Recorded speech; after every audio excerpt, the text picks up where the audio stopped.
What up guys, the Shitless Skater here. We are at the Shit magazine series right now, and what I mean with this is that we are about to have a nice skate conversation. Are you ready for this? So let's go and get something to drink and let's get into this conversation in which we are gonna talk about how to use social media as skateboarders. Welcome to this video.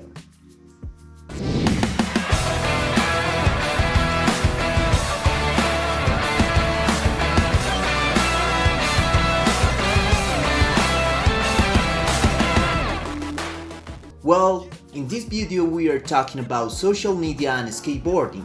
In this way, if you are here, it is because you want to know how to use social media. Because you realize that social media is effective for the present and will be more effective for the future. If what we want is recognition, of course. But let's listen to the general perspective that some skaters have to share about this, social media nowadays. It is just a promotion tool for yourself, really, and just put yourself out there how you want to be seen. It's almost like your own magazine. It lets people know what people are doing in their everyday life.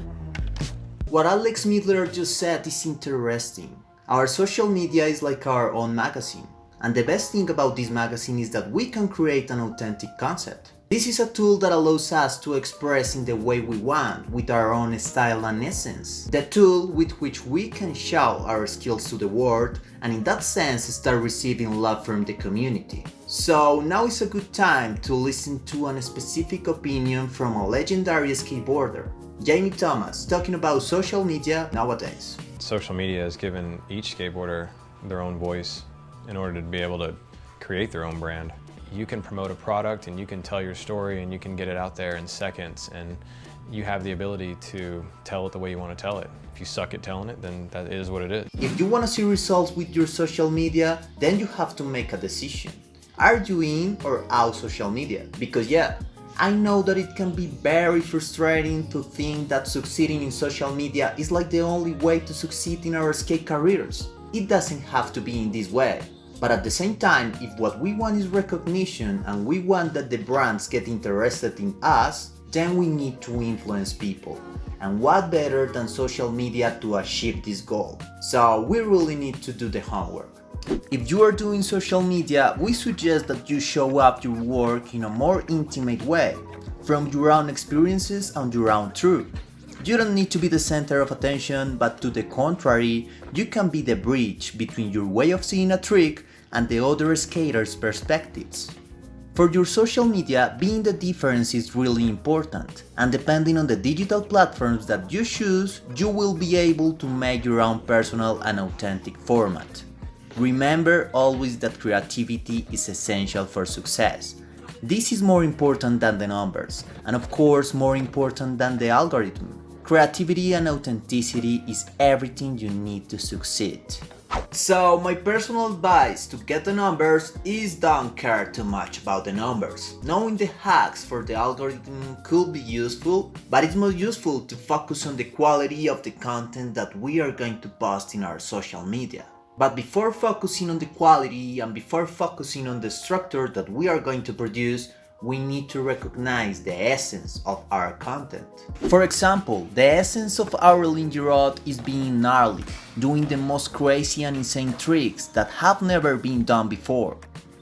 Another example is Sergio Santoro. His essence is being creative and doing the most weird and unique tricks and combos. A formula that is really making him succeed in social media. Or if you prefer, you can be the trendy guy, such as PURDI. You don't need to be the best on your board, you don't need to do the hardest tricks, you just need to create an authentic concept. A concept that makes your community feel engaged with you and your lifestyle. Social media is definitely a very useful tool. But the question is, are social media the only tool to succeed in our skate careers? I don't know, but Wes Kramer might have the answer. He doesn't have an Instagram account. And why is that? That is because he has a very interesting perspective about social media that we should take into account. I guess your net worth is based on your followers. So I did get pressured by a couple of heads to get Instagram, but I don't know, I just wanted to fight it. It's just the fact that so many people were telling me that, yeah, here, you should get Instagram. Why don't you have Instagram? Get it one, you know? Just kind of steered me away from the whole concept. Like, dude, why do I need one, you know? Like, why don't you get off Instagram? Wes Kramer has a point. We cannot let that our success as skateboarders depend on how good our numbers are in social media. We can never forget that the true essence of skateboarding is that we don't skate for followers, we skate for ourselves. And if we do it in that way, always being genuine and always knowing what is real, followers will come to us in an organic way. Just be yourself, never lose your essence, and always be authentic with the content that you produce. And the final question is, what do you think is more effective to succeed in our social media? To make 5 posts in our social media per week with an acceptable quality, or to make 2 posts per week with an excellent quality? And what I mean with this question is, what do you prefer for your social media strategy? Quantity or quality? Leave a comment down below with your opinion about this question in order to have good feedback for our social media strategy. And that was it for today, guys. I hope that you find useful all these tips, and I hope that you right now know how to be the queen or the king of your own social media. Skate safe, guys, and always with good vibes.